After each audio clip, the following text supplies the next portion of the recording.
En acción de gracias, mi hermano levantó su copa y dijo, brindemos por la familia. Me llamo Evan y tengo 29 años. Durante la mayor parte de mi vida, pensé que familia significaba amor incondicional. Del tipo en el que estás el uno para el otro sin hacer preguntas. Me aferré a esa creencia a través de cada pequeño insulto, cada logro pasado por alto, cada vez que mi hermano yo se aseguraba de que supiera que yo era el extraño. Al crecer, eran pequeñas cosas. Él recibía la bicicleta nueva mientras que yo recibía la usada. Él hacía una rabieta hasta que conseguía la habitación más grande. Él era celebrado mientras que yo era una idea de último momento. Me decía a mí mismo que no importaba, que algún día seríamos adultos y todo se igualaría, que la familia finalmente se sentiría como familia. Me aferré a esa esperanza mucho más tiempo del que debería. Cuando conseguí mi primer trabajo real después de la universidad, un puesto difícil y competitivo en una nueva ciudad, le envié un mensaje de texto emocionado a mi familia. La respuesta de ellos fue un gif de alguien aplaudiendo lentamente con sarcasmo. Mi mamá dijo que estaba muy orgullosa, pero luego preguntó si podía ayudar a Josh con el alquiler, ya que estaba pasando por un momento difícil. Siempre era el mismo baile, Josh tropezaba y se esperaba que yo lo atrapara. No importaba que él fuera mayor, no importaba que hubiera tenido todas las ventajas que yo no. En algún momento, se convirtió en una broma familiar que yo era el responsable, el plan B. A veces me reía, solo para pertenecer. Pero una parte de mí llevaba la cuenta, no por despecho, sino por autoconservación. El Día de Acción de Gracias siempre había sido nuestra gran reunión. No importaba a dónde nos llevara la vida, se esperaba que todos apareciéramos en casa de mis padres, nos sentáramos alrededor de la mesa repleta y fingiéramos que todo era perfecto. Sin embargo, el año pasado fue diferente. El año pasado comencé a ver las cosas un poco más claramente. Había pasado el año trabajando horas brutales, ahorrando para el pago inicial de mi primera casa. Mientras tanto, yo se había ido de un trabajo a otro, había pedido prestados miles de dólares a mis padres y, de alguna manera, todavía se las arreglaba para publicar fotos de conciertos caros y viajes a la playa. Cada vez que visitaba casa, la tensión se sentía más espesa. Mi mamá me llevaba a un lado y me insinuaba suavemente que yo simplemente estaba luchando en este momento. Mi papá se quejaba de cómo la familia apoya a la familia, lanzándome largas miradas por encima de su cerveza. Sabía lo que querían decir. Querían que les diera más dinero, de nuevo, en silencio, sin que fuera incómodo. Me dije a mí mismo que podría superar el Día de Acción de Gracias si mantenía la cabeza baja, sonreía, asentía, sobrevivía. Ese era el plan. Incluso me convencí de que tal vez, solo tal vez, este año sería diferente. Tal vez finalmente me verían como algo más que una billetera con latidos. Llegué con un postre casero, tratando de obligarme a entrar en el espíritu navideño. La casa estaba llena. Primos que no había visto en años, viejos amigos de la familia. Fue uno de esos días de acción de gracias ruidosos y caóticos donde el olor a pavo y demasiados perfumes se arremolinan y los niños gritan en algún lugar de fondo. Traté de integrarme, tallando un rincón tranquilo en el sofá, bebiendo mi bebida, escuchando. No pasó mucho tiempo para que surgieran los patrones habituales. Josh, por supuesto, estaba en el centro de todo, contando historias exageradas sobre sus últimas aventuras comerciales y haciendo reír a todos con chistes a mi costa. Estaba acostumbrado a eso, las pequeñas bromas sobre cómo Evan probablemente tiene una hoja de cálculo para su vida social o como la idea de diversión de Evan es leer códigos fiscales. Sonreí con fuerza. Lo que sea. No era nuevo. La cena fue peor. De alguna manera, la disposición de los asientos me tenía apretado al final de la mesa, medio equilibrado en una silla plegable, mientras que yo estaba sentado justo al lado de papá, en la cabecera. Brindaron por el espíritu emprendedor de Josh, mientras olvidaban convenientemente que sus supuestas empresas habían sido financiadas por rescates constantes. Seguí sonriendo. Me concentré en mi plato. Me dije a mí mismo que no armara una escena. Luego llegó el postre. Alguien volvió a llenar los vasos de todos y mi papá levantó el suyo para decir algo sincero sobre la gratitud. Me recliné, listo para desaparecer en el papel tapiz. Fue entonces cuando Josh se levantó, con el vaso en alto, balanceándose un poco por todas las bebidas. Por la familia, dijo en voz alta, sonriendo. Excepto Evan, por supuesto. Toda la mesa estalló en carcajadas. Incluso mi madre, que al menos solía fingir incomodidad ante estas cosas, se rió entre dientes detrás de su servilleta. Me senté allí, mirando mi trozo de pastel a medio comer, sintiendo que algo dentro de mí se quedaba muy, muy quieto. Por una fracción de segundo, pensé en reírme también. Ese viejo instinto, hazlo fácil para todos, sé un buen deportista, no hagas que sea incómodo. En cambio, dejé mi tenedor suavemente, me limpié la boca con la servilleta y sonreí. Qué bueno que planeé con anticipación, dije, con voz tranquila y agradable. Me incliné junto a mi silla y saqué el sobre que había metido en el bolsillo de mi chaqueta antes de salir de casa. No lo tiré sobre la mesa ni hice una rabieta.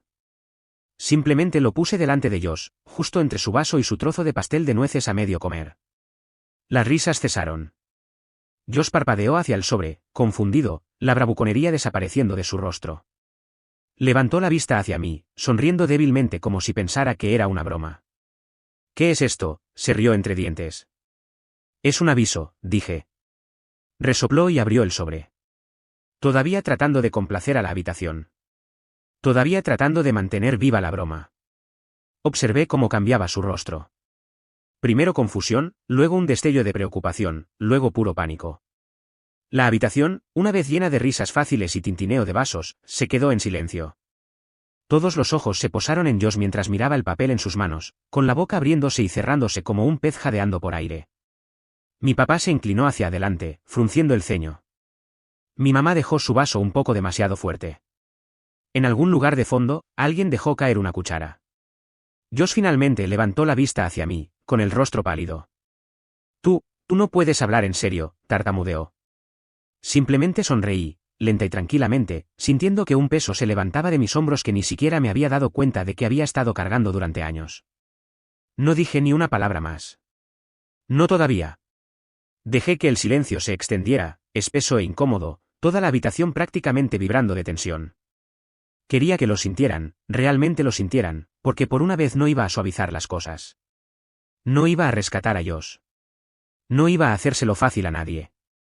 La mano de Josh temblaba ligeramente mientras dejaba el papel, pero parecía que no podía apartar la vista de él. Sus labios se movían, pero no salía ningún sonido, como si estuviera tratando de invocar la fanfarronería. Siempre se apoyaba en los chistes fáciles, la sonrisa arrogante, pero lo había abandonado. Bien. Quería que se sentara en esa impotencia por un minuto. Quería que cada risa falsa, cada giro de ojos, cada comentario improvisado sobre cómo yo era el responsable resonara en él ahora, frente a toda la familia. Mi mamá fue la primera en romperse. Extendió la mano por la mesa, agarrando el papel con movimientos rápidos y bruscos. Sus ojos lo escanearon rápidamente y vi cómo la sangre se le drenaba de la cara, al igual que a Josh. Evan, dijo con voz estrangulada, ¿qué es esto? Me tomé mi tiempo. Levanté mi vaso, tomé un pequeño sorbo y lo dejé con cuidado. Luego la miré a los ojos. Es un aviso de retiro de garantía, dije con calma. Presentado esta mañana. La habitación permaneció congelada, como si la casa misma estuviera conteniendo la respiración. Mi papá se inclinó hacia adelante ahora, con la frente arrugada. ¿Garantía de qué? Me volví hacia él, sonriendo amablemente. De la camioneta de Josh, de su apartamento y de la cuenta comercial que confirmaste para él el año pasado. Todas las cosas que personalmente garanticé para que pudiera seguir fingiendo que era un pez gordo. Hice una pausa para dejar que eso se asimilara. Varios de mis primos me miraban abiertamente ahora, con los tenedores a medio camino de la boca, olvidados. Tú confirmaste por mí, graznó Josh, con la voz débil y aguda. Incliné ligeramente la cabeza. ¿No lo sabías? Mamá y papá necesitaban a alguien con buen crédito. El tuyo no era exactamente una opción. Un suave ruido de sorpresa recorrió la mesa. Josh ahora negaba con la cabeza frenéticamente. Pero dijiste que estabas ayudando. Dije que estaba ayudando, interrumpí, con la voz aún agradable, casi lastimera, hasta que decidiste humillarme de nuevo, públicamente. Después de todo. Dejé que eso flotara en el aire un poco más. Mira, continué, todavía sonriendo como si estuviéramos hablando del clima, lo que pasa con las garantías es que vienen con condiciones. Cuando retiré mi garantía esta mañana, esas condiciones se rompieron. Lo que significa que tu camioneta, gesticulé casualmente, la que todavía estás pagando, ese prestamista va a querer recuperar su garantía, probablemente para el lunes. Y tu contrato de alquiler del apartamento, bueno, sin mí confirmando ese alquiler atrasado que has estado ignorando, eso va a ser un problema. Un problema bastante inmediato. La boca de Josh se abría y cerraba como si no pudiera decidir si gritar o llorar. Tal vez ambos. Y la cuenta comercial, añadí pensativamente, la que usas para alquilar espacio de oficina y comprar todo ese equipo elegante, sin mi garantía, está congelada, en revisión. Los acreedores vendrán a llamar pronto, probablemente antes del postre. El silencio que siguió fue denso y sofocante. Finalmente, mi papá ladró: «No puedes hacerle esto a tu propio hermano». Me recliné, cruzando los brazos. No le hice nada. Simplemente dejé de hacer cosas por él. Ahí estaba. La verdad finalmente dicha en voz alta. Josh se apartó de la mesa con tanta fuerza que su silla chirrió contra el suelo de madera. Se puso de pie tambaleándose, con el rostro contorsionado por la ira y el pánico. «Estás arruinando mi vida», gritó con la voz quebrada. Levanté una ceja. «Es curioso que nunca parecieras pensar que yo era parte de tu vida a menos que necesitaras un rescate». Eso golpeó más fuerte de lo que esperaba. Por un momento, Josh volvió a parecer un niño pequeño, del tipo que solía empujarme y reírse cuando lloraba. Solo que ahora nadie se reía, nadie lo respaldaba. Incluso mi mamá se quedó callada, con la boca formando una línea tensa y pálida. La mirada de Josh recorrió la habitación desesperadamente en busca de apoyo, pero no encontró ninguno. Los primos que solían reírse de sus chistes estaban mirando sus platos. Las tías y los tíos de repente estaban muy interesados en rellenar sus bebidas. Incluso papá parecía incómodo, aunque no podía decir si era por culpa o simplemente por enojo porque su niño de oro había tropezado. Josh se volvió hacia mí, su rostro arrugándose en algo casi lastimero.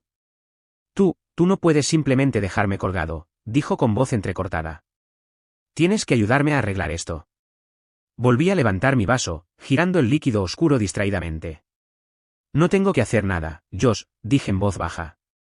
«Ya no». Y con eso, me levanté. Volví a colocar mi silla debajo de la mesa cuidadosamente, como si nada estuviera mal. Miré alrededor de la habitación a todos los rostros sorprendidos, al incómodo silencio, y por primera vez en años no me sentí como el extraño. Me sentí libre. Sin decir una palabra más, me di la vuelta y salí del comedor. Mis pasos resonaban en el silencio atónito. Detrás de mí, escuché a Josh desplomarse de nuevo en su silla con un sonido roto, como si le hubieran quitado el aire. Escuché a mi madre comenzar a susurrarle a mi padre. Escuché los tenedores tintineando torpemente contra los platos mientras la gente fingía que no eran parte de una implosión completa. Salí al porche delantero, el frío aire de noviembre mordiendo mis mejillas, y cerré la puerta detrás de mí con un suave clic. Me quedé allí en el porche por un momento, respirando el aire fresco, dejándolo entrar en mí como una armadura. Los sonidos apagados del caos se filtraban a través de la puerta cerrada detrás de mí, voces frenéticas, el ruido de las sillas, pasos apresurados. «Bien. Que se las arreglen. Que sientan, aunque sea una fracción, la impotencia que me habían obligado a tragar todos estos años. Ya no era el responsable. Ya no era el plan B. Había terminado de tapar agujeros en un barco que se hundía mientras ellos se reían y seguían haciendo más agujeros. Bajé los escalones del frente lentamente, saboreando cada uno. Mi auto estaba estacionado en la acera, empacado y listo. Ya sabía cómo sería esta noche, sin importar cuánto intentara mentirme a mí mismo. Había planeado este momento como planeo todo, cuidadosa, silenciosa y completamente. Cuando me deslicé detrás del volante, mi teléfono vibró violentamente contra la consola. Lo miré. 26 llamadas perdidas, en su mayoría de mi mamá y papá. Algunas de ellos, algunas de primos aleatorios que probablemente no tenían idea de qué se suponía que debían hacer, elegir un bando, mantenerse al margen, rogarme que lo arreglara en silencio antes de que los vecinos se dieran cuenta. Apagué el timbre y puse el teléfono boca abajo. No me interesaba escuchar excusas. No me interesaba escuchar cómo no es para tanto, o las familias se pelean a veces, o no lo decía en serio. Siempre decían eso. Cada vez que Josh cruzaba la línea, cada vez que me humillaba, cada vez que dejaba en claro que solo me valoraba por lo que podía hacer, no por quién era. Y cada vez se esperaba que yo perdonara, olvidara, sonriera, porque así es Josh. Ya no. Arranqué el auto, el ruido sordo del motor me conectó a tierra. Me alejé de la acera, no rápido, no dramáticamente, solo de manera constante. Seguro, no necesitaba una gran salida. La verdadera explosión todavía estaba sucediendo dentro de esa casa. Conduje por la ciudad, pasando por las calles familiares bordeadas de viejos robles y porches hundidos envueltos en luces navideñas. Lugares donde solía caminar de niño, agarrando boletas de calificaciones que apenas miraban, soñando con el día en que finalmente me notarían. Sonreí para mis adentros, pero no fue una sonrisa amarga.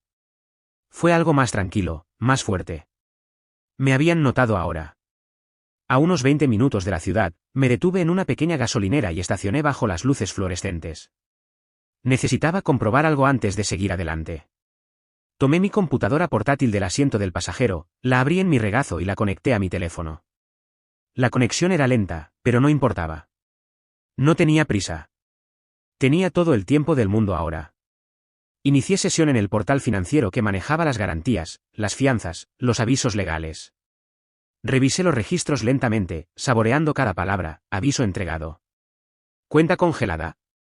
Procedimientos de recuperación iniciados. Todo estaba cayendo exactamente en su lugar. Josh perdería la camioneta primero, probablemente antes del lunes, como dije. Luego el apartamento. Los avisos de desalojo eran brutales en esta época del año. La cuenta comercial sería incautada antes de que pudiera siquiera parpadear. El equipo que le gustaba presumir, los monitores elegantes, las cámaras de drones, la máquina de café expreso de la que se jactaba, todo desaparecería en cuestión de semanas. No más fingir ser un emprendedor. No más vivir a lo grande con mis sacrificios. Cerré la computadora portátil con un clic satisfactorio y me recliné en el asiento, mirando las luces brillantes. No era ingenuo. Sabía que vendrían por mí a continuación, con culpa, con súplicas, tal vez incluso con amenazas. Mis padres probablemente lo llamarían un malentendido. Exigirían que lo arreglara, que lo escondiera debajo de la alfombra otra vez, porque así era como se suponía que debían funcionar las cosas. Josh la cagaba, yo lo salvaba. Salía el sol, se ponía el sol. Ya no. Porque también había planeado eso. A principios de esa semana, me había puesto en contacto con un abogado, uno de los mejores del estado. Pagué para que se redactara y enviara por correo una carta hermética a cada miembro de mi familia inmediata. Describía en un lenguaje simple y brutal que estaba cortando todos los lazos financieros con efecto inmediato. Que cualquier intento de contactarme con respecto al dinero resultaría en acciones legales. Que todos los préstamos, regalos y acuerdos informales anteriores eran nulos. No podían manipularme con la culpa. No podían avergonzarme. No podían atraparme. Era libre. Mientras estaba sentado allí bajo las luces brillantes, me di cuenta, realmente me di cuenta, de que no estaba huyendo de ellos. Estaba corriendo hacia algo. Hacia la paz. Hacia una vida donde mi valor no se midiera en cuánto podía dar y cuán poco podía pedir. Hacia personas que me valoraran no por lo que podía hacer por ellos, sino por quién era. El empleado de la gasolinera me miró con recelo mientras estaba sentado allí sonriendo como un lunático. Pero no me importó. Tomé un refresco del mini mercado, le di una propina demasiado grande solo porque podía, y volví a la carretera. Los kilómetros se esfumaron bajo mis neumáticos, y con ellos años de resentimiento, de soledad, de morderme la lengua hasta que sangrara. Se sintió bien. Se sintió correcto. El teléfono volvió a vibrar, una, dos, luego una tercera vez, pero no me molesté en mirar. Sabía exactamente lo que dirían esos mensajes de texto: por favor, vuelve adentro. Podemos hablar de esto. Estás siendo dramático, Evan. Arréglalo. Estás arruinando el día de Acción de Gracias. Pero estaban equivocados. No arruiné el día de Acción de Gracias. Ellos lo hicieron. Simplemente finalmente tuvieron que sentarse con los escombros que habían construido ellos mismos, sin mí allí para limpiarlo. Seguí conduciendo hasta que la ciudad desapareció detrás de mí, tragada por los campos y los bosques bajo el oscuro cielo de noviembre. Todavía no tenía un destino final, solo un hotel reservado a unas horas de distancia, algunas entrevistas de trabajo programadas en nuevas ciudades, una vida completamente nueva que se desarrollaba lenta y seguramente, y era mía. Por primera vez en mi vida, no estaba funcionando con humo. Estaba funcionando con libertad. Y no iba a reducir la velocidad. A la mañana siguiente, me desperté en una habitación de hotel tranquila, 2 pueblos más allá. Una suave luz gris se filtraba a través de las pesadas cortinas, y por primera vez en lo que parecieron años, no sentí el peso aplastante de la obligación en el momento en que abrí los ojos. Sin llamadas urgentes, sin mensajes de voz cargados de culpa esperando para atacar. Solo silencio, paz. Me estiré perezosamente, dejándome disfrutar la sensación. Era extraño, honestamente, lo pesada que podía sentirse la libertad al principio, como si hubiera estado cargando tanto durante tanto tiempo que mi cuerpo no supiera cómo dejarlo por completo. Pero se estaba volviendo más ligero a cada minuto. Podía sentirlo. Cuando finalmente revisé mi teléfono, era, como era de esperar, un desastre. 78 llamadas perdidas, una cantidad ridícula de mensajes de texto. El chat grupal familiar, generalmente lleno de fotos de vacaciones y comentarios pasivo-agresivos sobre política, estaba prácticamente derritiéndose. No abrí nada todavía. No estaba listo para dejar que sus voces volvieran a mi cabeza. Hoy no. En cambio, pedí servicio a la habitación, un desayuno ridículamente caro en el que nunca me habría permitido derrochar antes. Panqueques, tocino, huevos, un café gigante. Cuando finalmente llamaron a la puerta, prácticamente la abrí de golpe con una sonrisa y le di una propina al pobre chico como un ganador de lotería borracho. Parecía sorprendido, pero complacido. No me importó. Que el mundo se confunda con mi felicidad. Me la había ganado. Pasé la mañana planeando. Todavía había trabajo por hacer si quería que esta ruptura fuera permanente. Cabos sueltos que atar, cuentas que cerrar, nuevas que abrir. Necesitaba transferir todo de los viejos servicios financieros compartidos de la familia a unos que ni siquiera pudieran oler. Nuevo plan de teléfono, nueva dirección, nuevos contactos de emergencia. No más mamá en la lista como respaldo, no más papá teniendo acceso a nada por si acaso. Necesitaba una pizarra limpia, y la estaba consiguiendo. Alrededor del mediodía, después de terminar el último sorbo de mi café, finalmente me di permiso para leer algunos de los mensajes. No lo estaba haciendo por culpa. Quería ver qué tan mal se había puesto. Y, francamente, tenía curiosidad por ver cuán creativos se estaban volviendo. No me decepcionaron. Mi mamá había enviado una larga serie de mensajes, cada uno un poco más intenso.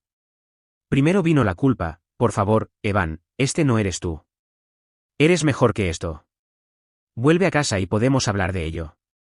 Luego la manipulación: estás recordando las cosas mal. Yo siempre te admiro. Solo estás siendo sensible. Luego la culpa: estás destrozando a esta familia por, ¿qué? ¿Dinero?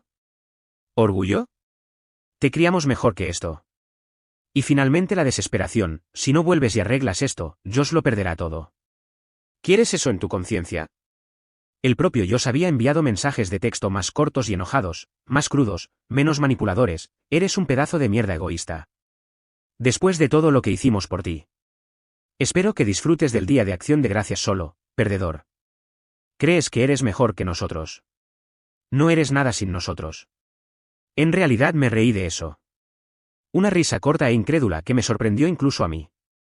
En todo caso, demostraba lo acertado que había estado al irme. Si todavía pensaba que yo no era nada, ¿por qué se estaban desmoronando todos sin mí? No respondí. Ni una palabra. En cambio, redacté un mensaje final. Corto, definitivo, inconfundible: este número se desconectará al final del día. Me he retirado de todos los lazos y responsabilidades financieras con la familia. No se pongan en contacto conmigo de nuevo. Cualquier intento de acosarme, amenazarme o manipularme con la culpa se remitirá a mi abogado. Adiós. Lo envié al chat grupal familiar. Luego, sin esperar a ver las consecuencias, apagué el teléfono, saqué la tarjeta SIM y la rompí limpiamente por la mitad. ¿Se sintió bien? Como terminar un capítulo largo y brutal en un libro del que nunca quisiste ser parte. Pasé las siguientes semanas construyendo mi nueva vida pieza por pieza. No fue glamoroso. Dormí en hoteles baratos, envié solicitudes de empleo, hice cientos de pequeñas llamadas y completé formularios interminables. Corté cada viejo lazo con la precisión de un cirujano.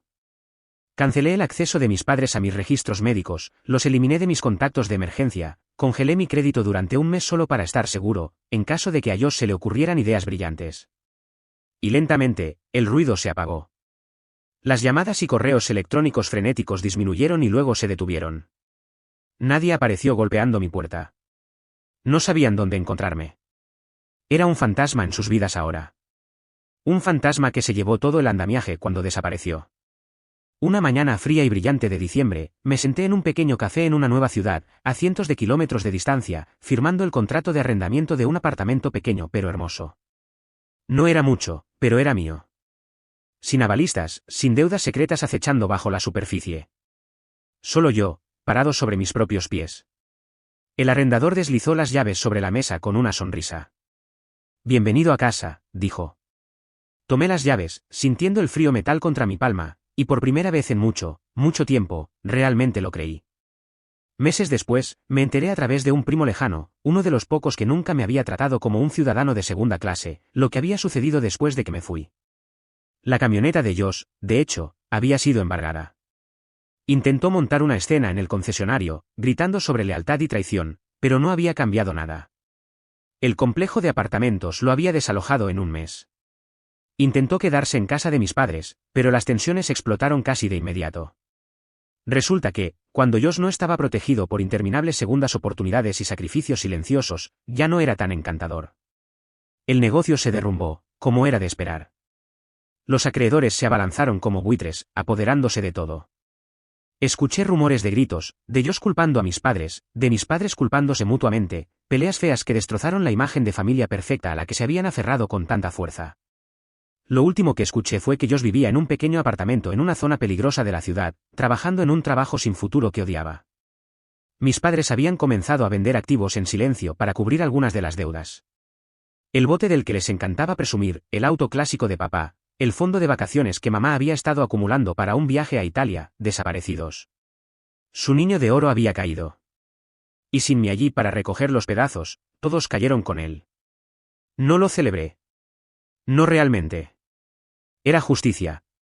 La consecuencia natural de un sistema construido sobre el uso de alguien hasta que no quedaba nada. En cuanto a mí, encontré un nuevo trabajo, uno bueno, en un campo que amaba. Hice amigos que me valoraban por mi mente, mi corazón, no por mi cuenta bancaria.